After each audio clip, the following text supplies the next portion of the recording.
हमें यहाँ graph paper पर एक वृत्त बनाकर दिया गया है, सर्कल बना के दिया गया है, और सबसे पहला प्रश्न जो हम खुद से करेंगे वह यह है कि इस वृत्त का केंद्र क्या है, यानी कि सेंटर क्या है। तो हम आंखों से देख सकते हैं कि सेंटर कहीं इस बिंदु पर है, और इस बिंदु के निर्देशांक क्या हैं?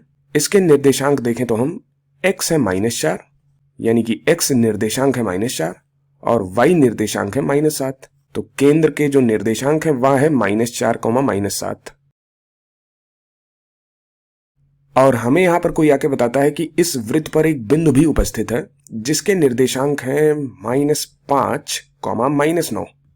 वह यह बिंदु है। इसका x निर्देशांक -5 है तथा y निर्देशांक -9 है। तो बिंदु -5, -9 इस वृत्त पर उपस्थित है। तो इस जानकारी के आधार पर कि वृत्त का केंद्र यानी कि सेंटर -4, -7 है तथा उस पर एक बिंदु उपस्थित है -5, -9, इन जानकारियों के आधार पर क्या हम वृत्त की त्रिज्या ज्ञात कर सकते हैं, यानी कि उसकी रेडियस ज्ञात कर सकते हैं। वैसे त्रिज्या यानी कि रेडियस और कुछ नहीं बल्कि वृत्त पर उपस्थित कोई एक बिंदु तथा वृत्त के केंद्र के बीच की दूरी होती है।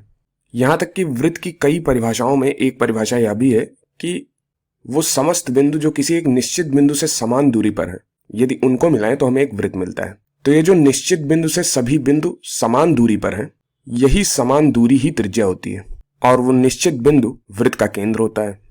तो हम इन दोनों बिंदुओं के बीच की दूरी को कैसे ज्ञात करेंगे, यानी कि इस नारंगी रंग की रेखा की लंबाई कैसे ज्ञात करेंगे।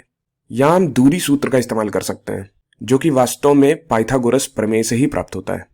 तो यदि इन दोनों बिंदुओं के बीच की दूरी d है, यानी कि नारंगी रेखा की लंबाई d है, तो ये जो d का स्क्वायर है, यानी कि दूरी का स्क्वायर है, यह बराबर होता है x में परिवर्तन का स्क्वायर, जिसे हम डेल्टा x कहते हैं।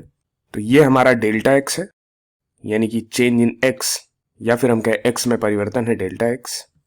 तो ये जो d स्क्वायर है यह डेल्टा x का square plus change in y का स्क्वायर, यानी कि y में परिवर्तन का स्क्वायर। तो यदि यहाँ पे हम y में परिवर्तन देखें तो y में परिवर्तन क्या है, तो ये यहाँ पर y में परिवर्तन इतना है, चेंज इन y, जिसको हमने गुलाबी रंग से बनाया है, यानी कि y में परिवर्तन, इसे हम लिखते हैं डेल्टा y। तो यह जो d स्क्वायर है यह डेल्टा x का स्क्वायर प्लस डेल्टा y के स्क्वायर के बराबर होगा। चूंकि ये बिंदु -5, -9 था तथा ये बिंदु यानी कि केंद्र -4, -7 है, तो हम -5, -9 से जब -4, -7 तक जा रहे हैं तो x में परिवर्तन कितना हुआ, तो x निर्देशांक -5 से -4 तक गया है, तो x में परिवर्तन डेल्टा x हो जाएगा। यह बराबर होगा -4 -5, जो कि है -4 + 5 के बराबर, और यह बराबर होगा 1 के। तो डेल्टा x हमें मिल गया 1 के बराबर। अब यदि हम डेल्टा y को देखें, यानी कि y में परिवर्तन को देखें, चेंज इन y देखें, तो y निर्देशांक यहाँ पे -9 है और यहाँ पे -7 है, यानी कि y निर्देशांक y कोऑर्डिनेट -9 से -7 तक गया है। तो चेंज इन y क्या होगा, डेल्टा y क्या होगा, y में परिवर्तन होगा -7 -9, और यह बराबर होगा -7 + 9, और ये 2 के बराबर आएगा।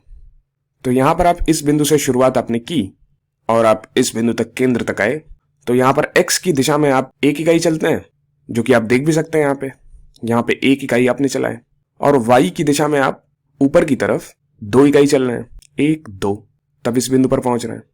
या फिर उल्टा भी करते हैं, हम केंद्र से शुरुआत करते और इस बिंदु तक आते, -5, -9 तक आते, तो हम 2 इकाई नीचे आते, यानी कि ऋणात्मक y अक्ष की दिशा में 2 इकाई चलते, फिर 1 इकाई हम बाईं तरफ चलते, यानी कि ऋणात्मक x अक्ष की दिशा में 1 इकाई चलते, तो फिर यहां पे पहुंचते।